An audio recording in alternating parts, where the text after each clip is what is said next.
जय भोलेनाथ की जय, शिव चर्चा की जय। जय जय जय। एक राजा था, वो शिकार खेलने वन में जा रहा था। राजा शिकार खेलते खेलते वन में जा पहुंचा। एक ऋषि मुनि तपस्या कर रहे थे। उधर से एक बाघ आ रहा था। जैसे ही राजा की नज़र उस ऋषि और बाघ पर पड़ा तो देखा कि ऋषि तपस्या में लीन है और ये बाघ ऋषि जी को खा जाएगा, वो महात्मा को। तो ये तीर धनुष उठा के और बाघ को मार देते हैं। राजा ऋषि मुनि का आँख खुलता है, देखें कि बाघ मरा हुआ है। बोलते हैं कि हे राजन, आपने ये क्या किया? तो राजा बोलते हैं कि हे प्रभु, ये आप पर वार करता तो आपको खा लेता और मेरे से ये देखा नहीं गया। ऋषि बहुत खुश हुए और एक फल निकाल कर राजा को दे दिए कि जाओ, ऐसे ही तुम सदा जवान रहोगे, तो आकर्षण बना रहेगा, ऐसे ही तुम हमेशा सुंदर दिखोगे। राजा वो फल लेके बहुत खुश हो गए। आ गए, बोले कि ये फल अगर मैं खाऊंगा तो मैं तो जवान रहूंगा, मेरी रानी बूढ़ी हो जाएगी, तो मैं भोग कैसे करूंगा? क्यों ना ये मैं रानी को फल खिला दूं, रानी मेरी सदा जवान रहेगी। इसी तरह से ये रानी को बुला के वो फल देते हैं कि हे रानी, आज मेरे को ऋषि ने एक फल दिया है, ये फल खा के सदा जवान रहोगी, तू हमेशा कम एज के दिखोगी और सुंदरता कायम रहेगा, तुम खा लो। रानी लेकर मुस्कुराने लगी।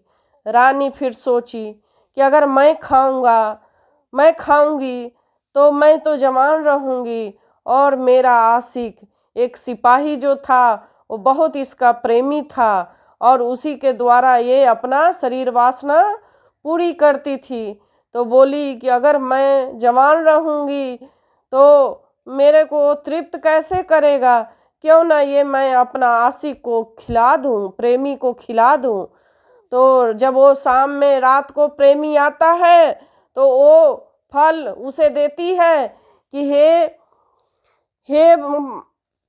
आदमी को बोलता है कि ये फल आप खा लीजिए, आप सदा जवान रहिएगा, मेरे को हमेशा आप खुश रखिएगा, लीजिए, आपका जवानी कायम रहेगा, सुंदरता कायम रहेगा, आप हमेशा हसीन चेहरा आपका रहेगा। वो सिपाही था, वो खुश हुआ फल देखकर।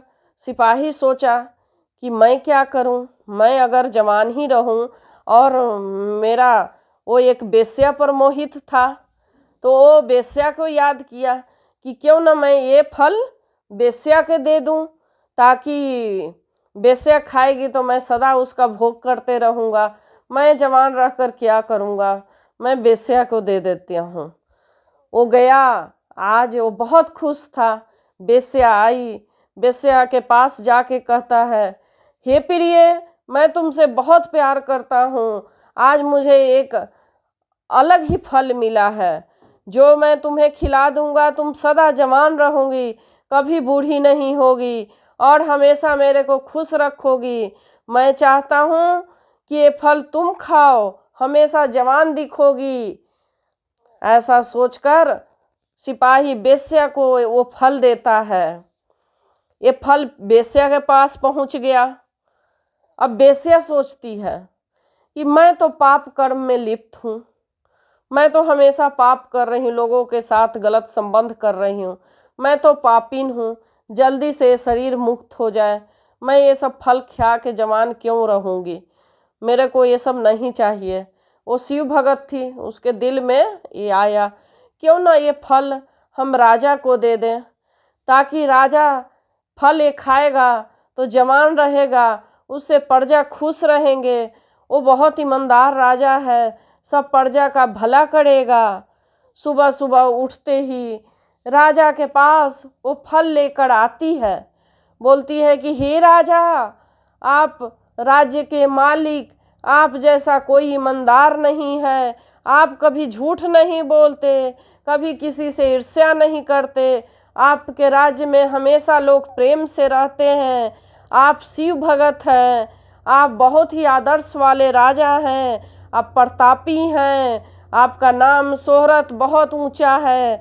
आपके लिए मैं एक फल लाई हूँ, जो अगर ये फल आप खा लेंगे तो सदा ही जवान रहेंगे। बोले कि ऐसा क्या? सोचने लगा राजा कि ऐसा तो फल मुझे ऋषि ने दिया। वेश्या वही फल राजा को ले आकर देती है। फल देखते ही राजा चौंक पड़े। राजा वेश्या के तलवार निकाले और पूछे कि बताओ तुम ये फल कहाँ से लाई? वेश्या बोलती है कि ये सिपाही मेरे को दिया, तो जो मेरे पे मोहित रहता है। सिपाही को बुलाया जाता है। सिपाही पर वार करने के लिए तलवार उठाया गया तो सिपाही बोलता है कि ये आपकी रानी ने मेरे को दिया कि मैं सदा जवान रहूँगा, इसलिए मैंने अपनी प्रेमिका वेश्या को दिया। फिर रानी को राजा बुलाते हैं और रानी को एक ही तलवार से धर अलग कर देते हैं और कहते हैं कि जिस पे मैंने इतना विश्वास किया, जिस पे मैंने अपने सारा कुछ दिया और मेरे साथ वो नारी होके, मेरी पत्नी होके मेरे साथ इतना बड़ा विश्वासघात किया और मैंने अपना संपूर्ण चीज़ रानी को दिया। अब ये पश्चाताप हुआ राजा के कि मैंने ये क्या कर दिया, मैंने तो रानी को हत्या कर दिया।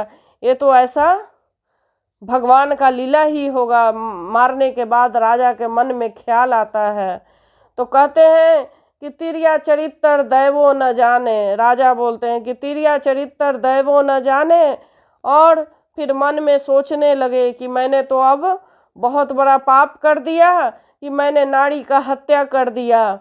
ये सब सोच के फिर वो ऋषि के पास पहुँचते हैं।